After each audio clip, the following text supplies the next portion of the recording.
Assalamualaikum warahmatullahi wabarakatuh. Kembali lagi dengan saya Fafik Amiruddin. Untuk pertemuan kali ini kita akan membahas mengenai peristiwa disintegrasi bangsa yang sangat terkenal sekali, sering dibahas di mana-mana, bahkan masih kontroversi sampai sekarang, yaitu adalah peristiwa G30S atau biasa juga orang menyebutnya peristiwa G30S PKI atau Gestapo. Ya, ini adalah satu peristiwa di mana penculikan 6 jenderal dan 1 perwira angkatan darat oleh PKI atau Partai Komunis Indonesia yang waktu itu dibantu oleh Gerwani dan pasukan Cakrabirawa, yang notabene pasukan Cakrabirawa adalah Pas Pampres kalau sekarang ya, jadi pasukan pengaman presiden. Nah, kudeta atau peristiwa G30 SPKI ini terjadi ketika tanggal 30 September malam hari menjelang pagi. Dokumen pemerintah menuliskan gerakan 30 September atau PKI ini disingkat sebagai Gestapo. Peristiwa ini didalangi oleh Dipa Nusantara Aidit atau disebut sebagai DN Aidit. Nah, itu versi pertama ya. Ada banyak versi sebenarnya. Ada yang menyebutkan ini dalangnya adalah PKI, ada yang menyebutkan dalangnya adalah Soeharto, gitu kan. Ada bahkan yang menyebutkan ini dalangnya Soekarno. Bahkan yang lebih jauh lagi katanya ini dalangnya adalah CIA atau Badan Intelijen Internasional dari Amerika Serikat. Gitu. Jadi masih kontroversi, belum tahu siapa dalang dari peristiwa G30S PKI ini. Seperti itu. Akan tetapi tujuan daripada peristiwa G30S ini adalah ingin mengubah Pancasila menjadi negara komunis. Nah, ini menjadi komunis. Jadi Pancasila sebagai dasar negara itu ingin diubah oleh PKI menjadi komunis. Nah, peristiwa G30 SPKI itu dilatar belakangi, yang pertama adalah adanya isu angkatan kelima. Apa itu angkatan kelima? Angkatan kelima adalah ide dari PKI yang ingin mempersenjatai kaum buruh dan kaum petani. Ide dari PKI ini terjadi karena situasi politik yang rumit. Entah itu situasi politik di dalam negeri maupun di luar negeri, seperti sejarah pengembalian Irian Barat, kemudian pembebasan Irian Barat, ada lagi peristiwa Ganyang Malaysia. Nah, itu membuat PKI mengusulkan suatu ide untuk membuat angkatan kelima. Jadi mempersenjatai kaum buruh dan kaum petani. Tentu ide ini membuat angkatan darat gusar. Kenapa? Karena jika terrealisasi, angkatan kelima bisa digunakan oleh PKI untuk merebut kekuasaan seperti yang pernah terjadi di Rusia dengan adanya revolusi Bolshevik di Rusia dan revolusi komunis di Cina. Penolakan angkatan kelima oleh angkatan darat membuat hubungan angkatan darat dan PKI menjadi panas. Situasi malah lebih panas ketika PKI yang melatih sukarelawan dari Gerwani dan Pemuda Rakyat yang merupakan organisasi bentukan PKI. Padahal PKI sebelumnya mengaku bahwa pelatihan meliputi semua kalangan. Bahkan kalangan dari Angkatan Udara melihat metode latihannya mirip latihan militer RRC atau Republik Rakyat Cina.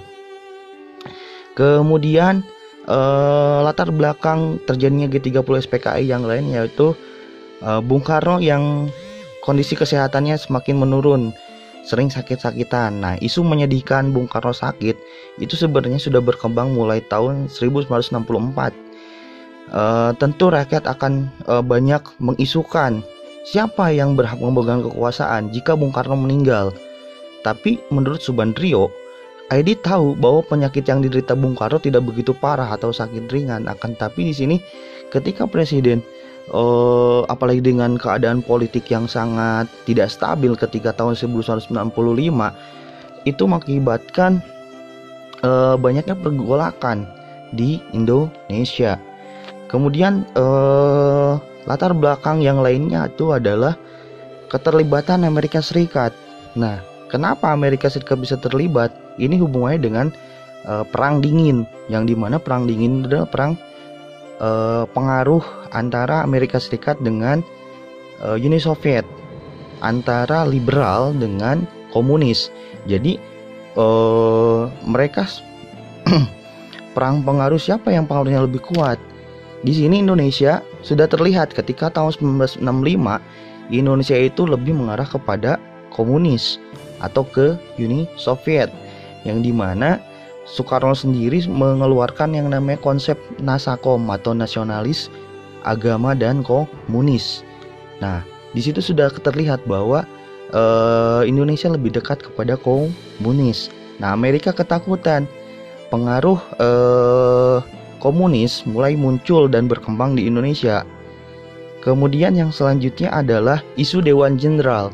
Nah, isu Dewan Jenderal ini baru isu ya. Jadi Dewan Jenderal itu merupakan isu yang mulai dihembuskan ketika semakin mendekati tanggal 30 September. Jadi isu ini adalah diisukan bahwa para jenderal angkatan darat itu akan mengkudeta Soekarno. Nah, kudeta yang dilakukan oleh jenderal angkatan darat ini sebenarnya belum tentu terjadi. Akan tetapi di sana PKI dengan pasukan Cakrabirawa sudah mengantisipasi. Nah, dengan cara menculik para jenderal angkatan darat untuk menggagalkan usaha tersebut. Akan tetapi sampai sekarang isu Dewan Jenderal itu tidak pernah bisa dibuktikan kebenarannya. Ya, jadi mungkin saja itu hanya sebuah isu yang dibuat-buat untuk melancarkan niat dari PKI untuk menguasai Indonesia dan mengubah Pancasila menjadi komunis. Jadi itu 3 latar belakang terjadinya peristiwa G30S PKI. Nah, bagaimana jalannya peristiwa G30S PKI? Oke, secara garis besar tadi sudah dijelaskan bahwa peristiwa G30S PKI itu adalah peristiwa penculikan 6 jenderal dan 1 perwira. Dilaksanakan ketika pagi buta atau dini hari ya. Jadi masih 1 Oktober pukul 3:15, 7 detasemen pasukan Cakrabirawa yang diketuai oleh atau dikepalai oleh Letkol Untung. Nah, perlu diketahui bahwa Letkol Untung Samsuri ini dia itu punya hubungan dekat dengan Soeharto. Coba kalian bisa bayangkan tidak, ketika jenderal angkatan darat lain diculik dan dibunuh, akan tetapi Soeharto tidak. Nah, itu menjadi suatu kecurigaan. Makanya Soeharto dicurigai termasuk dalam dalang dari peristiwa G30S PKI. Oke, kita lanjut. Letkol Untung adalah komandan Cakrabirawa yang merupakan pengawal presiden. 7 detasemen itu digabung dari Resimen Cakrabirawa, Divisi Diponegoro, dan Divisi Brawijaya. Mereka berangkat dari Pangkalan Halim Perdana Kusuma untuk menculik 7 jenderal. 3 perwira tinggi yang langsung meninggal di tempat, yaitu ada Jenderal Ahmad Yani, ada Mayor Jenderal MT Haryono, dan Brigadir Jenderal DI Panjaitan. Sedangkan 3 perwira tinggi yang lain, yaitu Mayor Jenderal Suprapto, Mayor Jenderal S. Parman, dan Brigadir Jenderal Sutoyo itu ditangkap hidup-hidup kemudian dibawa ke yang namanya Desa Lubang Buaya. Itu tidak jauh dari Bandara Halim Perdana Kusuma sekarang. Nah, kalau sekarang sudah menjadi sebuah situs sejarah yang mana si lubang, nah di sini lubang sebut bukan berarti lubang yang ada buayanya, tapi lubang itu adalah sumur bekas. Yang sumur bekas, kemudian si mayat-mayat dari ke-6 jenderal dan 1 perwiranya itu dimasukkan setelah dibunuh. Seperti itu. Oke, kita lanjut. Nah, akan tetapi ada 1 jenderal juga yang lolos, yaitu Jenderal A.H. Nasution. Jenderal Ahana Nasution itu berhasil kabur dengan cara melompat pagar ke kebun kedutaan besar Irak. Jadi sebelah rumahnya itu adalah kedutaan besar Irak. Sayangnya, ajudan Nasution yang bernama Letnan 1 Pierre Tendean. Nah, justru Pierre Tendean di sini yang ditangkap. Karena Pierre Tendean waktu itu ketika pasukan Cakal Biru menyuruh untuk mencari Ahana Nasution, Pierre Tendean lah yang mengaku sebagai Jenderal Ahana Nasution. Ditangkap dan putri Nasution yang bernama Ade Irma Suryani itu tertembak dan meninggal pada tanggal 6 Oktober. Nah, Ade Irma itu anaknya Ahana Nasution, meninggal juga tertembak. Seorang brigadir polisi yang bernama Karel Sadsuitugun juga gugur. Korban terakhir yaitu Albert Naiborhu. Jadi dia itu adalah keponakan Jenderal Panjaitan yang terbunuh ketika rumah sang jenderal diserbu. Jasad para jenderal dibawa ke daerah bernama Lubang Buaya dekat Halim, kemudian dibuang ke sumur tua yang tadi saya sudah jelaskan. Kemudian di pagi yang sama, jadi tanggal 1 Oktober, sekitar 2000 tentara dari 2 divisi menguasai lapangan Merdeka dan 3 sisi lapangan termasuk kantor Radio Republik Indonesia RRI. Mereka teriak menguasai sisi timur lapangan, yang merupakan markas Kostrad yang dipimpin oleh Mayor Jenderal Soeharto.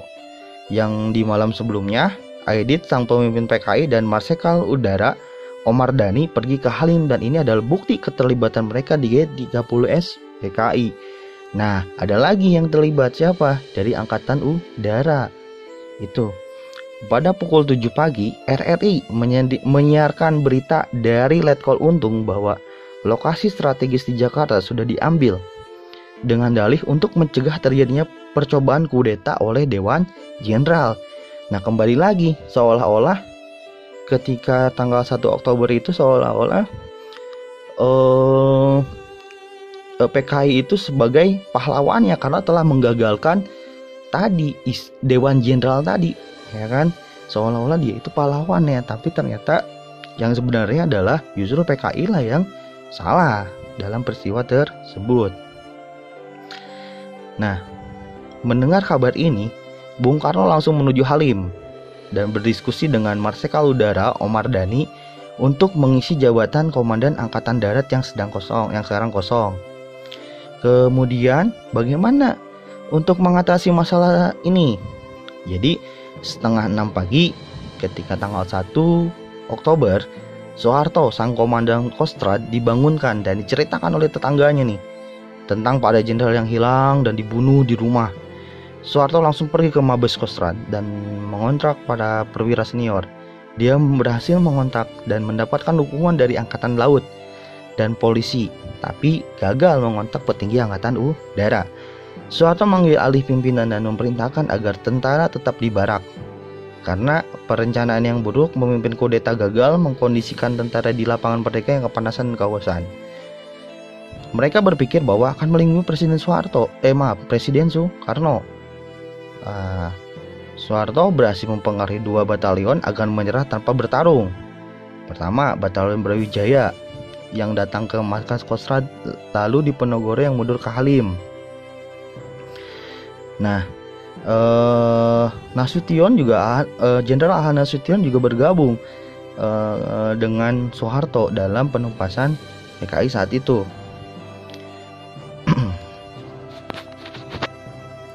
Akan tetapi setelah peristiwa G30 SPKI itu malah terjadi pembantaian seolah-olah anti komunis. Jadi setelah peristiwa G30 PKI dan ketahuan bahwa yang salah adalah PKI, itu pembantaian anti komunis itu luar biasa terjadi di mana-mana. Orang-orang yang terlibat dalam komunis itu dieksekusi langsung, termasuk pada DN Aidit ya. DN Aidit itu ditangkap tanggal 25 November 1965 dan langsung dieksekusi, gitu kan. Dan banyak lagi korban yang lainnya setelah peristiwa G30 SPKI, seperti misalkan pembantaian yang terjadi di Bali, gitu kan. Jadi orang-orang yang dituduh sebagai PKI atau memang anggota PKI itu ditangkap dan dieksekusi. Bahkan laporan dari pemerintah ada sekitar 600.000 orang itu dibunuh ketika pembantaian para anggota PKI. Jadi sebenarnya dalam peristiwa G30 SPK ini pemerintah juga menurut saya itu salah, karena memang penanganan atau penanggulangannya sangat frontal sekali gitu kan, hingga membunuh ratusan ribu nyawa gitu ya. Akan tetapi itulah sejarah, akan ada orang yang diuntungkan dalam satu peristiwa. Nah, dalam peristiwa G30 SPKI ini siapa yang paling diuntungkan? Tentu adalah Soeharto. Tidak lama dari peristiwa G30 SPKI, Soekarno goyang, kemudian tidak lama dari peristiwa 65 ini Soekarno turun dan Soeharto menjadi presiden. Oke, terima kasih. Mungkin itu yang bisa saya sampaikan. Silahkan kalian isi UKBM-nya. UKBM-nya ada di deskripsi video ini. Kemudian jangan lupa setelah menonton video ini kalian tuliskan nama dan kelas di kolom komentar dan berikan like, dan yang belum subscribe harus subscribe dulu. Oke? Karena subscribe itu gratis ya, tinggal klik doang gitu. Ya, terima kasih atas perhatiannya. Assalamualaikum warahmatullahi wabarakatuh.